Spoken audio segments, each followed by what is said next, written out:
Salut tout le monde, j'ai une petite vidéo pour vous parler de la tactique. Pour aborder une bonne tactique ou créer une tactique ou simplement anticiper une tactique ennemie, il faut faire une lecture de carte. Avec ça, on combine la lecture de terrain. Alors, ce que je veux dire par lecture de terrain, ça va être très rapide, c'est de connaître en fait finalement des détails importants de la carte. Exemple, vous savez que à ce niveau-là, bon je ne vais pas changer de couleur, à ce niveau-là il y a une haie, à ce niveau-là il n'y a rien, il n'y a que de la terre, et à ce niveau-là il y a des champs de blé. Voilà, c'est ça en fait, c'est de connaître par cœur, ou plus ou moins en tout cas de connaître que le terrain nous est pas favorable parce que on sait que pour rentrer en frontal on est obligé de passer comme ça. Il n'y a pas d'autre moyen. Donc ça c'est une information super importante qu'on peut utiliser avec la lecture de cartes parce qu'on a connaissance que le terrain est comme ça. Et ça c'est super important. Pour une bonne lecture de jeu, il faut revenir sur différents points. Le premier point ça va être la zone point fort qui est située sur mon cercle noir. Le deuxième point ça va être la zone de cap qui est mon carré noir. Et nous avons un troisième point qui est important, qui en fait se complète avec la connaissance du terrain.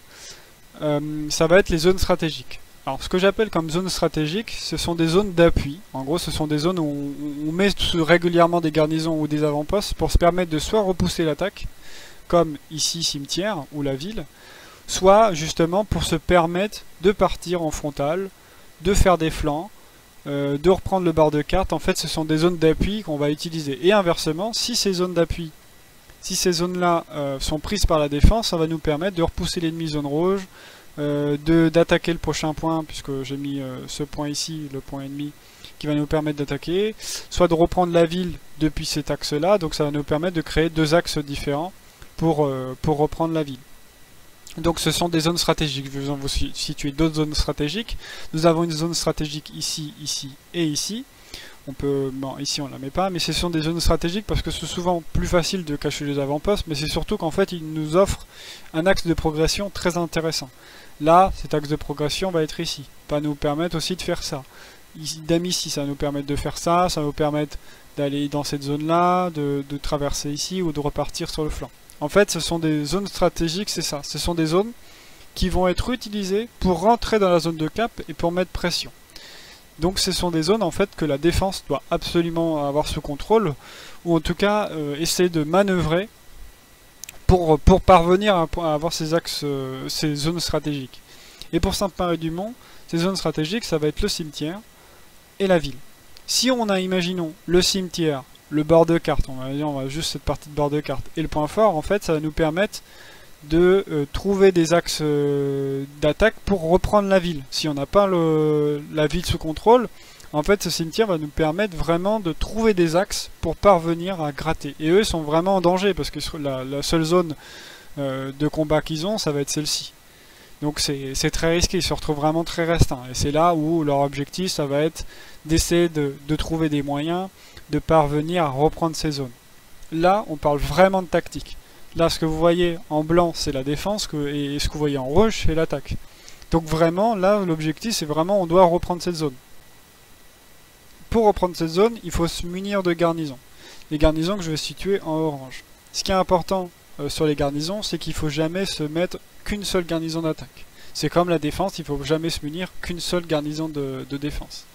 Si vous faites ça, en fait, vous allez vous retrouver très vite en difficulté sur les axes de progression. Si je mets une garnison ici, pour attaquer le bord de carte, ça va être très vite très compliqué. Pour attaquer la ville aussi, j'ai une certaine distance, donc j'aurai pas forcément le flanc gauche de la ville. En sachant que c'est un jeu rapide. S'il n'y a personne bord de carte et qu'une squad se met bord de carte, ce qui arrive majoritairement en match, il y a forcément toutes les équipes ont plus ou moins la même vision de jeu. En tout cas, les bonnes équipes vont plus ou moins avoir les mêmes visions de jeu et elles vont pas lâcher les zones importantes, les zones bord de carte, la ville et le cimetière, ils vont pas le lâcher. Donc s'il n'y a personne bord de carte, ils vont s'engouffrer dedans, prendre la ville, ils vont commencer en fait à casser votre frontale si elle se retrouve ici, et donc votre garnison, le temps que vous arrivez à reprendre ici, vous allez peut-être devoir vous battre, sortir de zone de cap ou à peine dans la vigne, dans la zone de cap. Mais ce qui donne une très mauvaise information à votre équipe, et ça veut dire qu'en fait vous allez quasiment plus pouvoir attaquer. Vous allez devoir recréer du jeu, reprendre les zones, regagner vos duels peut-être hors de la zone de cap. Et donc là, ça va être compliqué. Donc il faut toujours se munir de différentes garnisons. Et même, j'ai envie de dire, une garnison au milieu de tout ça, ça n'a aucun intérêt. parce qu'en fait, vous pouvez plus vous permettre de faire du flanking, de partir sur le flanc pour attaquer soit leur back, soit leur flanc. Il faut quand même toujours se donner la possibilité de pouvoir attaquer hors de la zone de cap. Les zones de cap, c'est important, les zones de stratégiques, c'est important, mais aussi se créer une redirection ou se donner la possibilité de pouvoir flank, même si c'est une ou deux squads, c'est très important. Donc on se munit de 2 garnisons pour permettre en fait d'attaquer dans les différents axes d'attaque. Ici c'est le bord de carte, la ville et cimetière. Et hop, comme ça on peut faire comme ça ou comme ça. Donc ça, c'est super important. Donc souvent on se munit de 2 garnisons ou de 3 garnisons. Autre point à aborder, ça va être quel est l'objectif de l'attaque. De la défense, pardon. La défense, ça va toujours être de vous repousser de la zone de cap. S'ils arrivent à vous repousser de cimetière et qu'ils arrivent en fait quasiment, en fait ils sont dans la zone rouge, en fait ils vont chasser vos garnisons, donc les détruire. Et surtout, en fait, ils vont pouvoir bifurquer soit dans la ville, soit bifurquer sur le point suivant, soit commencer à créer du jeu pour mettre une garnison d'attaque pour votre point, donc votre point de défense à vous. Et donc là, ça va être super important. Donc l'objectif de toujours d'une défense, en fait, c'est vous repousser de la zone de cap pour pouvoir, en fait, faire en sorte que la défense s'installe dans les zones importantes. Ça veut dire donc de la ville et de cimetière, parce que le bord de carte à ce niveau-là, il n'y a plus grand intérêt ici, puisqu'une fois qu'elle aura la ville, l'information qu'elle va se donner, c'est qu'on a la ville, on a cimetière, l'attaque va pouvoir partir en attaque, et donc vous allez devoir réduire le nombre d'hommes que vous lancez en attaque. Et donc c'est pour ça qu'il faut toujours se munir de plusieurs garnisons, même si vous avez perdu le point fort. En fait, il faut déjà très rapidement mettre ces garnisons pour continuer l'attaque et garder la pression sur l'attaque ennemie. Majoritairement, hein, quand vous avez perdu le frontal qui se retrouve ici, vous vous retrouvez peut-être ici, donc encore là ça va, mais si vous en fait vous avez vos garnisons, donc je vais repositionner vos garnisons, on a nos garnisons qui sont ici, mais qu'en fait vous réussissez à plus ou moins attaquer cimetière. Bon, en tout cas c'est contest, c'est un peu la guéguerre, c'est un peu compliqué, mais vous êtes ici, vous êtes au niveau de la ville, et vous avez encore un petit peu le bord de carte, ça peut encore se jouer. Mais c'est là où ça reste très compliqué, parce que souvent, en fait, ce genre de ligne là que je viens de marquer, ici et ici, même le bord de carte, ça va très vite bouger. S'ils ont commencé à mettre un pied dans la ville, ils vont commencer à mettre des avant-postes ici, et donc là, ils vont commencer à vous manger du terrain. Donc vous allez devoir gagner vos duels, vous allez devoir, en fait... simplement essayer de faire vos maximum pour garder la ville. Ce qui va être très compliqué, hein. Une fois qu'ils commencent à s'installer en ville, une fois qu'ils commencent à s'installer dans une zone, la défense, ils ont l'avantage sur vous parce qu'eux ils peuvent positionner des garnisons. Et donc en fait ils vont utiliser les garnisons et les avant-postes pour se créer des redirections, pour se donner la possibilité de reprendre plus facilement la zone, alors que vous, tout ce que vous avez, ça va être votre arme et votre avant-poste. Si vous perdez votre avant-poste, vous ne reviendrez pas. Eux, ils reviendront tout le temps. C'est là où est la grande difficulté. C'est pour ça qu'il faut toujours se mettre de garnison pour toujours réattaquer la zone de cap, qui est super important. Donc voilà. Maintenant, on va assembler toutes ces informations-là pour les situer sur une autre partie de la carte. Donc on va prendre Grange, on resitue notre zone de cap, notre point fort qui sera déjà marqué. Donc ça, c'est des choses que vous allez faire très rapidement pendant la game. Par contre, ce qui est un peu plus compliqué à savoir, c'est peut-être les zones stratégiques. Donc les zones stratégiques, il y en a une ici et une ici. Toujours pareil, ces zones stratégiques, ce sont des zones stratégiques parce que ce sont des zones qui vont vous permettre d'avoir une influence sur la zone que vous contrôlez. Donc vous allez avoir un bon contrôle sur l'attaque, puisque là je suis en blanc donc je suis en défense. Donc vous allez avoir un excellent contrôle sur toute la zone que vous situez, et donc toutes les contre-attaques ils seront obligés de repasser sur vous, obligés de reprendre la zone, sous peine de finalement de pouvoir jamais attaquer votre point fort. Le bord de carte pour la défense est super important aussi, parce que ça va permettre d'attaquer moutonnerie, de réattaquer les maisons qui se retrouvent sur sa gauche. Donc ça va être encore une fois du contrôle, se permettre aussi qu'aucun char prenne la hauteur, et donc voilà. Contrairement à l'attaque, c'est différent. L'attaque en fait va pas pouvoir mener une attaque depuis le bord de carte. Par contre, encore une fois, ça va permettre de positionner des chars et avoir une bonne visibilité, avoir un certain contrôle. Donc on prend toujours cette zone stratégique, parce que c'est pour que nos chars puissent se positionner et puisque pour nous qu'on puisse avoir de la visibilité, avoir un certain contrôle aussi sur la carte. Par contre, cette parcelle de maison, elle va être importante pour soit aller dans le flanc, soit aller dans le frontal. Donc ça nous crée des axes d'attaque. Si on n'a pas ces maisons-là, ça va être très vite compliqué parce qu'on va devoir se retrouver soit à bifurquer comme ça, donc se retrouver hors de la zone de cap. Mais sauf que si les squads d'infanterie courent très vite ici, le temps que vous faites le parcours comme ça, vous êtes mort. En sachant que il y a toujours des squads, les squads de défense en fait ne décrochent pas le point fort en un claquement de doigts. Il y aura toujours des squads dans le bac. Vous verrez toujours une squad point fort. Ce qui fait que la squad qui va se retrouver en fait à vouloir flank va rencontrer des squads en fait qui sont dans le bac. Donc ils vont se faire contrer. Et à partir de cet instant-là, les squads qui vont se retrouver sur la zone blanche que je vais situer, dans cette zone stratégique, et les squads qui vont commencer à bifurquer comme ça, vous aurez toujours une squad point fort, vous aurez toujours d'autres squads ici qui vont se restituer. Et là c'est très compliqué. Parce que vous, en fait, vous allez vous faire contrer et par la squad point fort si vous arrivez vraiment proche du point fort, et par les garnisons qui sont positionnées aux alentours. Donc il y a une autre squad qui peut les aider pour vous contrer, et à partir du moment où vous êtes contré, c'est fini. Et en plus, s'ils ont le contrôle des zones stratégiques, en fait, votre attaque va totalement s'annuler, et donc il n'y aura plus rien. Et là, c'est à partir de ce moment-là où eux, ils vont créer du jeu, soit pour attaquer la moutonnerie, soit pour attaquer, je crois que c'est les champs, si je me trompe pas. Et donc là, en fait, vous êtes dans une situation qu'on peut prendre bordure de ville. Donc bordure de ville constitue, si je me trompe pas, oui, constitue à ce niveau-là. On resitue la zone de cap, qui est importante, et là il y a plusieurs zones stratégiques. Alors, les zones stratégiques, elles sont un peu spécifiques.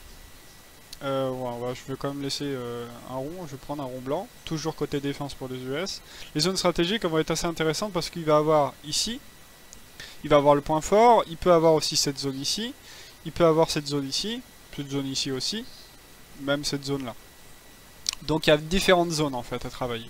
Mais on sait que pour la défense, si elle contrôle cette zone barre de carte, elle contrôle donc cette zone là, plus cette zone là, hein. Souvent quand on a cette zone ici, on a généralement aussi cette zone là. Mais une fois qu'en fait on a le contrôle sur cette zone là et sur la route, ou en tout cas qu'on peut faire une percée sur la route, ça devient très vite compliqué pour l'infanterie ennemie.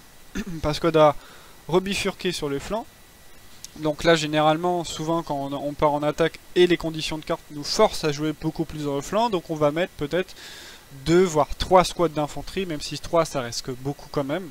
Mais ça peut arriver d'avoir 2 squads minimum pour parvenir à briser le flanc et à faire en sorte qu'en fait les squads de défense se retrouvent vraiment acculés dans leur zone de bac et leurs points forts, qui peuvent encore contenir. Il y a vraiment des équipes qui arrivent toujours à contenir ce genre d'agression. Parce que là, côté axe, on n'a pas 36 000 solutions, ça va être du frontal, pardon, ça va être du frontal comme ça, et des attaques comme ça. Ou par la roco qui est comme ça, ou par une squad d'infanterie. Mais souvent c'est très rare d'avoir une squad d'infanterie qui se retrouve ici, parce que c'est très compliqué, très laborieux de parvenir à avoir une telle direction. Souvent on se fait repérer très rapidement, ça va souvent être le boulot de la roco. Par contre, si forcément on arrive à arriver sur le flanc, ça peut arriver que le squad leader se repositionne dans le bac justement pour créer une ouverture et avoir 2 axes de progression avec la deuxième squad qui fait du flanc. Mais ça, c'est en partant du principe que le frontal ne craque jamais. Hein. Si le frontal craque, c'est très vite compliqué de repartir sur le flanc. Généralement, les squads qui font du flanc continuent à faire du flanc coûte que coûte pour justement garder cet élan, garder cette redirection. Parce que si en fait le frontal commence à être perdu, et ben la défense en fait va juste aller tout droit et elle va pas être enquiquinée et c'est la fin. On va encore faire quelques exemples. Donc là, on va reprendre un exemple sur foi. On va reprendre Grange. Donc on resitue notre zone de cap, on resitue notre point fort et on situe notre zone stratégique. Donc la zone stratégique, ça va être le barre de carte, le frontal et cette zone ici. Il y en a une autre, en fait, il y en a surtout une autre pour la défense si elle peut y parvenir. Ça va être toute cette zone là, qui est la petite forêt, la petite lisière de forêt. de Bizuri. On va plutôt dire même la petite parcelle de forêt qui est juste devant Bizuri. Si la défense ça se contrôle là, souvent en fait c'est la défense et l'attaque, hein. Les squads d'attaque on se contrôle là, bon, bah, vous pourrez plus jamais attaquer. Parce qu'en fait tous vos garnisons, mis à part si vous mettez une garnison comme ça pour faire un grand tour, ce qui est pas très intéressant, mais en fait en soi voilà, vous allez perdre tout le terrain ici, donc la squad de défense va jamais se retrouver acculée à ce niveau là. Donc avoir positionné soit des garnisons en fonction de ce qui se passe dans leur bac, parce que si vous commencez à faire des grands flancs, etc., la squad qui va se retrouver ici, ou une autre, va revenir dans le bac et vous exercer une pression depuis le bac. Bon, on va pas expliquer ce qui pourrait arriver ou ne pas arriver, parce que, encore une fois, le flanc, c'est très compliqué. Nous sommes pas dans une méta où le flanc favorise en fait des attaques, des grandes attaques sur le flanc. Quand il y aura des garnisons zone rouge, comme j'ai positionné ici, là ça va être intéressant, parce que là on va pouvoir attaquer avec, pourquoi pas, 3 squads. 3 squads à ce niveau-là, 2 à 3 squads ici, même 2 ça suffira amplement, et une ici. Là, il y a des grandes attaques de flanc, parce que la garnison permet ça. Donc là, même une squad va pouvoir se permettre de faire des flancs comme ça, grâce à la garnison. Le problème, c'est qu'encore une fois, quand la garnison est trop longue distance, ça se retrouve ici. En fait, le temps que vous amenez à faire ce flanc, en perdant pas vos avant-postes, en espérant pas rencontrer du contact, etc., c'est très vite compliqué. Et même si, imaginons, au partez de cette garnison là, vous essayez de faire comme ça, ici il n'y a que de l'open field, donc vous allez devoir resserrer en fait à ce niveau là, ça peut être intéressant, mais en fait la squad de défense qui est installée ici avec une squad d'attaque, c'est très vite compliqué de pouvoir parvenir à une prise de contrôle, parce qu'il n'y a que de l'open field autour. À ce niveau-là, à ce niveau-là, à ce niveau-là, il n'y a rien du tout qui vont vous cacher. Donc ça va être très vite compliqué. Donc vraiment, les attaques de flanc, c'est laborieux, c'est long. En fait, si ça réduit le nombre d'hommes en termes d'impact sur la zone de cap et sur la zone de combat. Donc voilà, en plus, plus vous allez en mettre, encore une fois, hein, plus vous allez mettre 2 squads sur les flancs. Imaginons on part sur 3 squads sur la méta actuelle, donc ça fait 15 hommes si on met que 5 soldats par squad. Bah là c'est fini pour vous, parce qu'encore une fois eux ils ont disposé leur garnison, donc si vous mettez un coup d'accélération, et quand je dis un coup d'accélération sur le point fort, ou qu'une squad s'occupe des garnisons mais les 2 autres vont sur le point fort, en fait bah, c'est trop tard. Parce que votre situation fait que vous avez perdu toute cette zone là, toute cette zone là, toute cette zone là. Le temps en fait des 3 squads qui se promènent à faire un grand flanc comme ça, et souvent ça va faire plutôt de ce style là, ils vont venir comme ça, bah c'est fini. 3 squads, 15 hommes, à partir du moment où vous allez vous retrouver ici, en fait ils seront déjà à ce niveau là, ils seront déjà à ce niveau là. Donc en fait vous allez retrouver en difficulté, donc vous allez vouloir accélérer très rapidement comme ça, ou même en fait vous allez vous dire putain je vais faire plutôt comme ça, et là en fait les squads de défense sont déjà installés. Ce qu'il faut en fait encore comprendre, c'est que la défense et on va dire les squads d'infanterie d'une équipe va jamais lâcher la zone de cap. Ce qu'elle va faire, c'est juste que les squads certaines squads en fait vont juste se permettre de prendre cette zone là, de se prendre cette zone là, mais elles auront toujours le contrôle de toutes ces zones là. Toutes ces zones là vont avoir le contrôle. Donc elles vont avoir un contrôle toujours sur leur zone de cap. Il va y avoir beaucoup moins de squads, mais suffisamment pour contrer en fait des attaques de flanc, grâce à leur garnison. Et puis de toute façon, imaginons il y a 2 squads d'infanterie qui se retrouvent sur cette zone là, une ici, 2 ici. Bon, il y a suffisamment de squads pour faire basculer dans le bac pour contrer des squads qui voudraient venir dans le bac ou sur les flancs. Voilà. On a à peu près terminé sur la lecture de cartes. Parler de la zone de cap, parler de comment doit agir la défense, etc. Donc voilà, vraiment différentes notions de la lecture de cartes. Donc maintenant, on va parler de la lecture de terrain, de la connaissance de terrain aussi, et on va assembler toute cette lecture de cartes, la connaissance de terrain et la lecture de terrain, combinées dans une autre vidéo pour terminer un petit peu sur l'ensemble d'une vision de jeu qui peut vous permettre de correctement agir ou de réagir ou d'agir selon les situations. Donc je vous retrouve pour la prochaine vidéo.